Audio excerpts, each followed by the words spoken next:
Thanks for joining us here on the News at 10. I'm Tamika Alexander. As we continue to follow the latest on this tragedy, WVUA's Sarah Macaluso joins us live in the studio. And Sarah, you spoke with church leaders about the deadly shooting.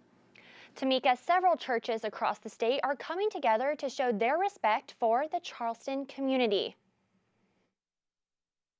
Without exhausting the list of adjectives that describes what this event is: tragic, horrible, horrid, demonic. It is indeed, unfortunately, an act of our time where something has gone tremendously wrong in our society.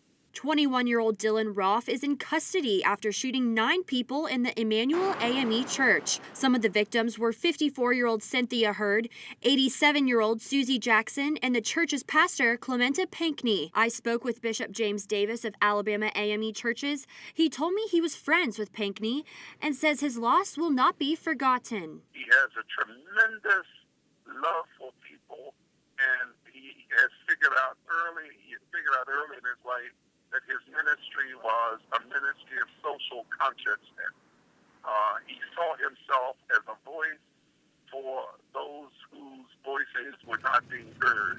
This tragedy leaves many questioning race and gun laws in our country. For a boy of 21 to be walking around with a gun says that our state legislators and senators and our government has something that they can be held responsible for with these gun laws that permits us to return to a period of the Wild Wild West. Pastor David Gay with Beulah Church says tragedies like these are becoming too frequent and is a sign of our times. It's a sign of the times in which we live. We're still dealing with people, and we're still dealing with people behavior, human behavior. And it's sad to say, but we still have some problems here in America. And anytime though you deal with people, you have problems. Prayer vigils were held across the country from Charleston to Capitol Hill as law enforcement in the nation search for answers. Be prayerful, be hopeful, but be determined that we will not allow these tragedies to occur. My prayers would go out to the family there, to all who was involved in it. We'll be continuing to pray for them.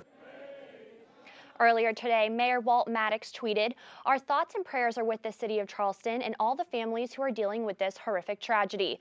Live in the studio, Sarah Macaluso, WVUA News.